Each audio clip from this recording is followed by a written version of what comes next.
Okay, this video is How to Write Better, part number 9, and we're going to emphasize the work of Schopenhauer. Schopenhauer wrote quite a lot about how does a person become a better writer and what is a good book. For example, this is a picture of him in 1815. Schopenhauer, let me make this picture smaller here. He lived from 1788 to 1860. He was a brilliant guy. He could read in 6 different languages, and he had inherited money, so he didn't really have to work. So he had a lot of time to sit around reading and thinking. And he was the greatest philosopher in the history of Germany, but he couldn't get a job as a philosopher. And then when he briefly worked as a philosopher, he was outshadowed by Hegel. And previously, the big name in Germany before him was Goethe. And Goethe was more of a writer and a scientist.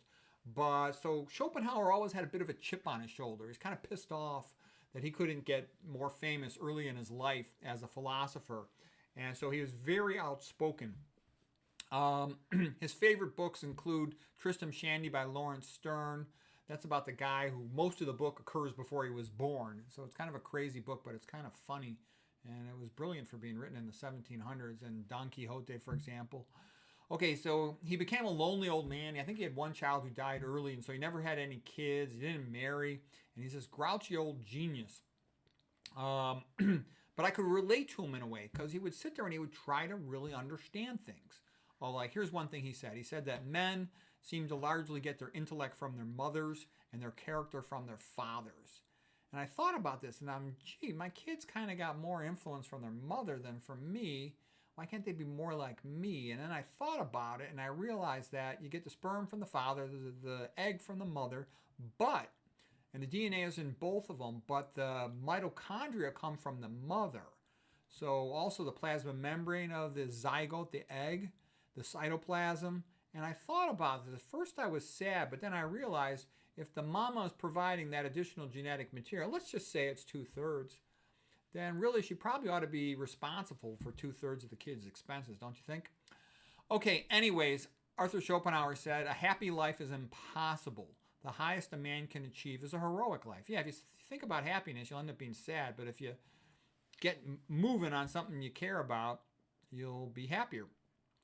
It is only in old age that intellectual men attain their sublime expression.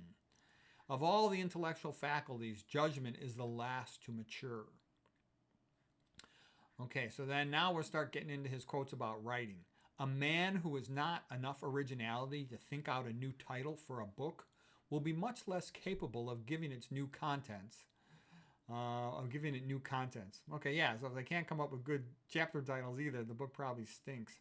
Okay, Arthur Schopenhauer. True brevity consists in saying only what is worth saying while avoiding all that everyone can think for themselves. So reading his stuff, I think, really helped me a lot as a writer. The great writer writes the quintessence only, nothing that the reader would think for themselves. To use many words to communicate few thoughts is the unmistakable sign of mediocrity.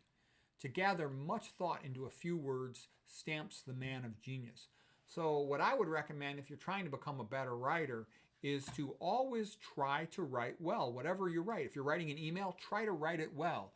If you're making a report or a dictation in your field, whatever that might be, mine's medicine, I try to make my writing good because I feel like that way I'm at least practicing and maintaining quality to the extent that I can. Of course, each type of writing is very different, but if you're always trying to make it good, you keep good habits. You keep a good awareness of punctuation. Like, for example, in my medical reports, I use lots of semicolons because I found that's a good way to connect a bunch of information. Like, let's say I'm describing a tumor or something. Okay, only he who writes entirely for the sake of what he has to say writes anything worth writing. The greatest works of the greatest men of all time wrote when they had to write them for nothing or for a very small amount. Okay, so that's a good point too. A lot of the best books are self-published and they didn't really sell too many copies initially, if any. The best writers are those who have thought before they started writing. They are rare. He who writes for fools will find a large audience. It only takes a few pages to see the author's skill and intention. If the author does not quickly display some valuable information and only seems to be writing to fill up the page with words, then quickly throw the book into the garbage because time is too valuable to waste. You could tell usually on the first page if the author knows what they're doing. A good writer should have, something clever or funny or interesting or unique right there in the first page, or maybe they're playing games with fonts and a small paragraph to begin with. The typical rookie starts with a big bulky paragraph right at the beginning that makes you tired. You don't even want to read it. A great writer writes because he has something to say. He does not write for fame or money because he knows he will not get any. He writes for great men and for posterity because too few of his contemporaries will be able to follow his thoughts. He is like a man who knows the correct time, but it is of no use to him because everyone else is using a different clock. Okay, so that's been my experience too. And that's kind of like the Hollingsworth principle. Remember, we talked about an IQ range. If your IQ range in a subject is 30 points more than the other people on that subject, it's going to be difficult to communicate them. You almost have to dumb it down to their level in order to make it good. So what I'm basically saying is when somebody's writing a complex, sophisticated thing, it's like what Schopenhauer is saying. There's going to be a small audience for it. One simply has to think about what is the context of the situation that they're writing in. Okay, so the person writing a good book, he plans his book like an architect plans a building. He has really thought about the topic. He has conversed about the topic. He writes about his own thoughts and his own experience. He expresses in a fresh and forcible way. Okay, yeah, so that's a good book right there. Simplicity has always been held as a mark of truth. It is also a mark of genius. Yeah, so good writer, they just get right to the point. The object of science is to recognize the many in the one, to perceive the rules in any given example, and not to go on counting up facts ad infinitum. Okay, Schopenhauer continues. Since then, similes and metaphors are such a powerful engine of knowledge, it is a sign of great intelligence in a writer if his similes are unusual and at the same time to the point. Yeah, you can tell that's when a writer's good. If they're making metaphors and similes that surprise you and ring true, you're like, wow, this person's they got some useful information. A good work is doubly good if it is short.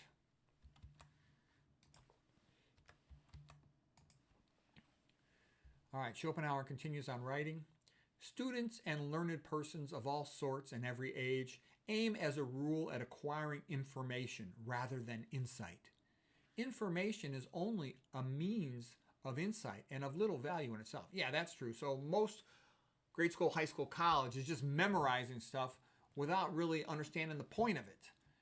Good knowledge, when you're hanging around with a friend and we're talking about something you both care about, good knowledge is something that helps you to understand it. It's actionable knowledge that you can use it.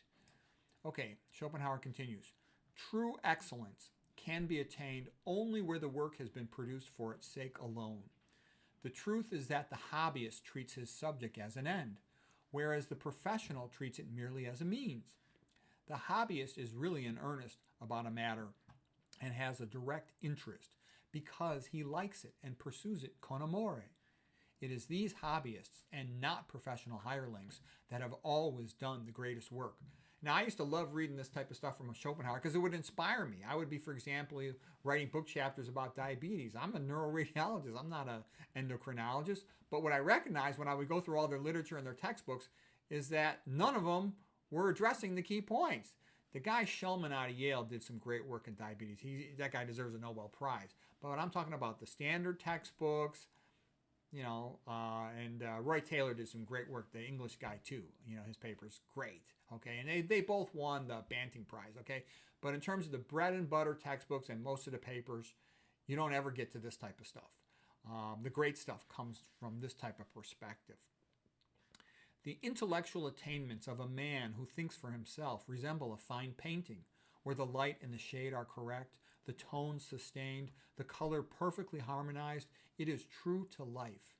On the other hand, the intellectual attainments of the mere man of learning are like a large palette, full of all sorts of colors which are at most systematically arranged, but are devoid of harmony, connection, or meaning. To think with one's own head is to aim at developing a coherent whole, a system, even if it is not a strictly complete one. Okay, so yeah, that's true. Somebody who just goes by the book really doesn't know much. The person who's dealt with it in real life and thought about it and had conversations about it and tried to figure it out. The really scientific thinker, although he has need of much knowledge and so must read a great deal, his mind is strong enough to master it all, to assimilate and incorporate it with the system of his thoughts, and to make it fit with the organic unity of his insight, which, though vast, is always growing. And the thinker stands in the same relation to the book philosopher as an eyewitness does to a historian. The thinker speaks from direct knowledge of his own. The thinker is like the man who has traveled to the other place and lived there for some time, whereas the book scholar has only read travel guides about the other place. And the man who thinks for himself can be easily distinguished from the book philosopher by the way he talks, by his marked earnestness and the originality, directness, and personal conviction that stamp all his thoughts and expressions. Whereas the book philosopher lets it be seen that everything he has is secondhand.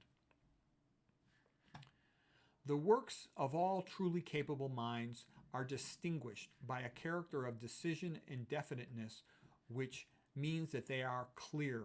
A truly capable mind always knows what it wants to express.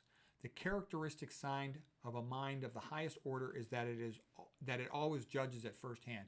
So yeah, basically, if you want to write anything that's of really high quality, you have to be enthusiastic about it. You have to seek true excellence. You have to learn from all the conventions and stuff, but trust your inner sense, your inner mind to produce good work. And you should have read the peripheral literature on it. You should have conversed with some other persons knowledgeable about it, and then you could do good work. Whereas when you just do conventional formatted stuff, it's usually going to be mediocre. Okay, Schopenhauer continues.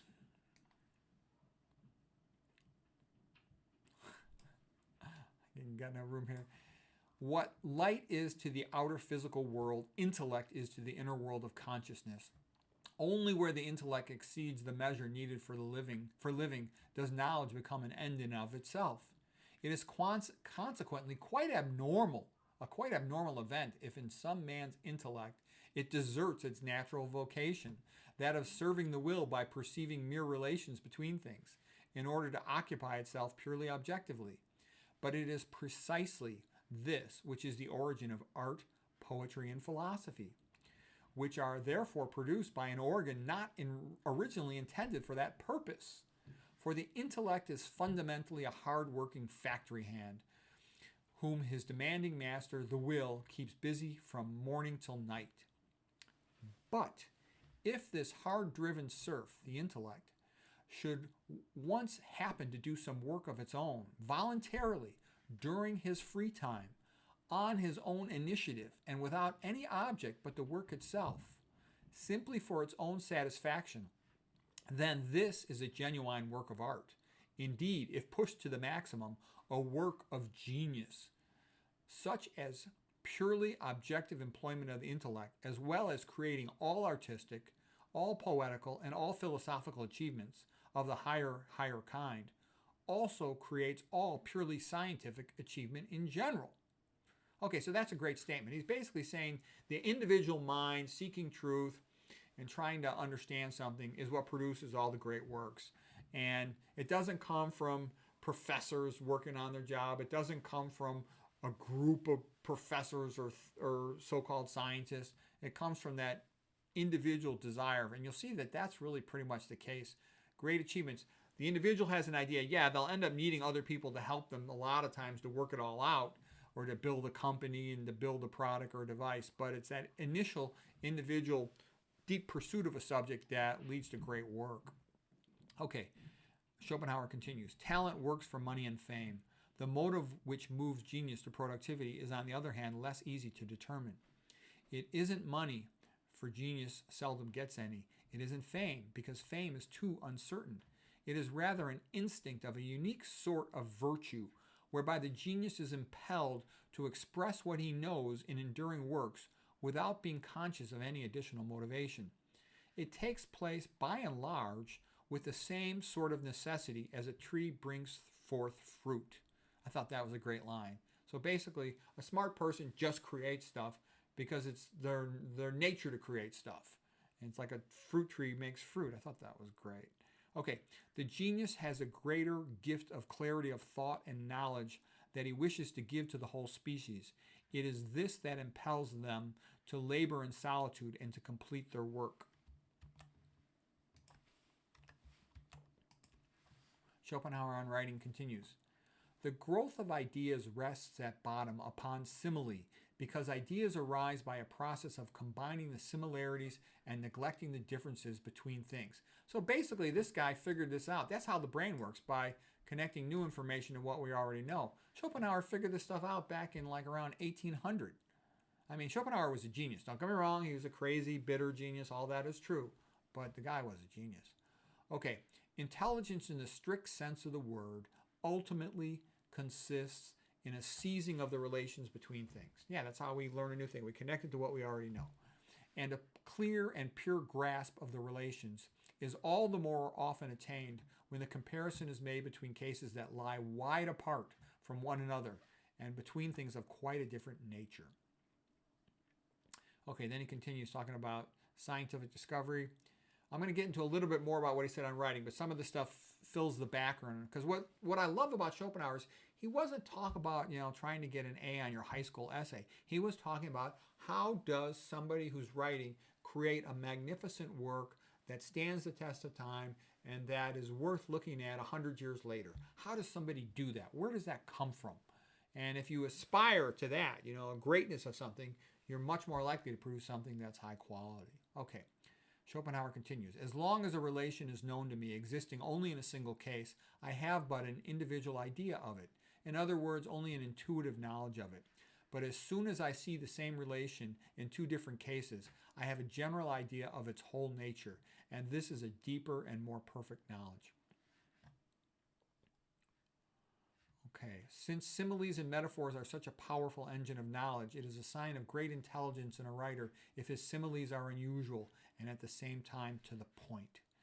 Aristotle also observed that by far the most important thing for a writer was to have this power of metaphor, for it is a gift which cannot be taught, and it is a mark of genius. Okay, now here's what I think is one of the most useful lines coming up on how to write better from Schopenhauer. I think of this every day when I'm writing a report or anything, an email, anything. Good writing should be guided by the rule that a man can think only one thing clearly at a time. A man can think only one thing clearly at a time. And good writing should be guided by the rule. Okay, and therefore he should not be expected to think of two or even more at the same moment. So yeah, you gotta limit one thing to a sentence, and it can be a comparison, thing A is like thing B or is not like thing B. That's fine. It's still describing thing A in comparison to something. But when people start doing stuff like, for example, when I deal with residents, they should say central stenosis, let's say of a spine, is one sentence, and then foraminal stenosis is another sentence. If they combine the two, there is no central foraminal stenosis, that makes my head hurt. You don't want to combine two separate things in that way because it screws up. It makes the reader confused. Okay, but this is done when a writer breaks up his principal sentence into little pieces for the purpose of pushing into the gaps, thus two or three thoughts by way of parenthesis, thereby unnecessarily and wantonly confusing the reader. Yeah, you got to decrease the cognitive load on the reader to make the writing good. Okay, now Schopenhauer continues, an obscure and vague manner of expression is always a very bad sign. In 99% of cases out of 100, it comes from a vagueness of thought. And this almost always means that there is something wrong about the thought itself, that it is incorrect. Okay, Schopenhauer continues, genius can be defined as an exceptionally clear consciousness of things and therefore also of their antithesis and one's own self. If you want to earn the gratitude of your own age, you must keep in step with it. But if you do that, you will produce nothing great. Yeah, anybody that functions by popular standards is going to produce mediocrity. If you have something great in view, you must address yourself to posterity. Only then, to be sure, you will probably remain unknown to your contemporaries. You will be like a man compelled to spend his life on a desert island, and there toiling to erect a memorial, so that future seafarers shall know he once existed. A novel will be of a high and noble order, the more it represents the inner and the less it represents the outer life. Okay, well, what this reminds me of now, this next quote. So if that last quote was great, that if you write something of magnificent genius level, no one's going to look at it. And I used to laugh that, like, William Roberts, the genius pathologist of coronary artery disease, had like 10 views on his YouTube video. And then all this other crap will have a lot. Okay, and so now here's another great point. He says, a great novel has its emphasis on the inner life of the mind rather than action. And, perfect examples. Look at the old movies. It's a Wonderful Life with Jimmy Stewart. It's a magnificent movie because, it pulls your heartstrings, so to speak. Okay, and then same thing with a lot of those other old movies. Whereas the modern stuff, it's a bunch of crap, just a bunch of action scenes and sort of, really minimal vocabulary or emotion.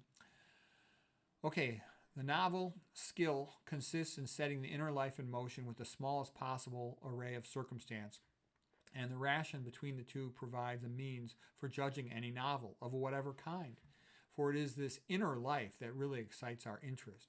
The business of the novelist is not to relate great events, but to make small ones interesting.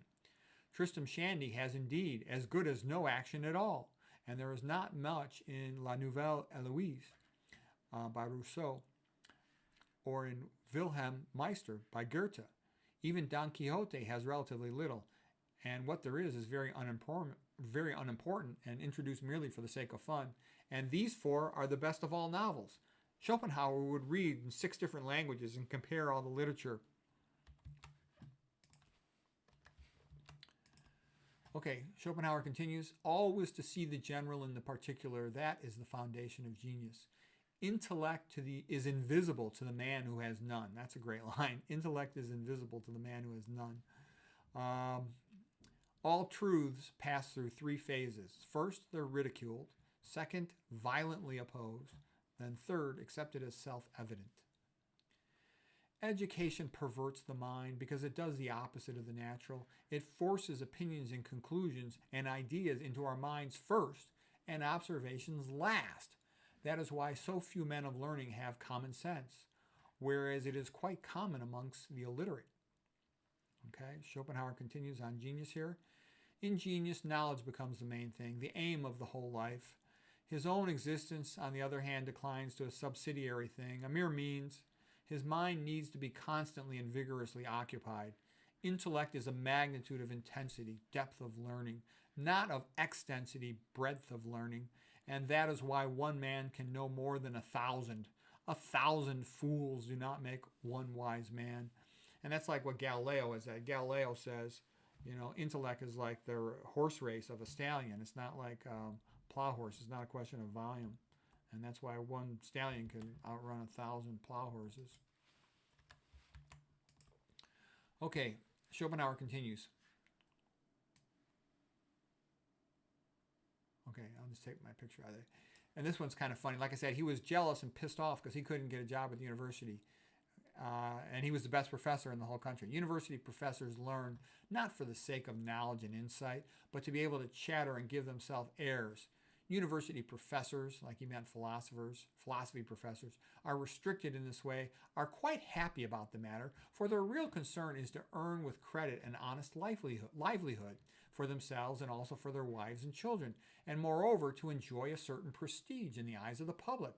On the other hand, the deeply stirred mind of the real philosopher, whose whole concern is to look for the key to our existence, as mysterious as it is precarious, is regarded by them as something mythological. Indeed, the man so affected appears to them to be obsessed by a monomania, for that a man could really be in dead earnest about philosophy does not as a rule occur to them, to anyone, least of all to a lecturer thereon. It has therefore been one of the rarest events for a genuine philosopher to at the same time be a lecturer in philosophy. I think that's funny that the philosophy professors are not philosophers, the art professors are not artists. Okay, so anyways, Schopenhauer continues. No difference in rank, position, or birth is so great as the gulf that separates the countless millions who use their head only in service of their belly. In other words, look upon it as an instrument of the will, and those very few and rare persons who have the courage to say, "No, it is too good for that. My head shall be active only in its own service. It shall try to comprehend the wondrous and varied spectacle of the world, and then reproduce it in some form, whether as art or as literature, that may answer to my character as an individual." These are the truly noble, the real noblesse oblige of the world. The others are serfs and go with the soil. The man endowed with great mental gifts leads apart from the individual life common to all a second life, purely of the intellect.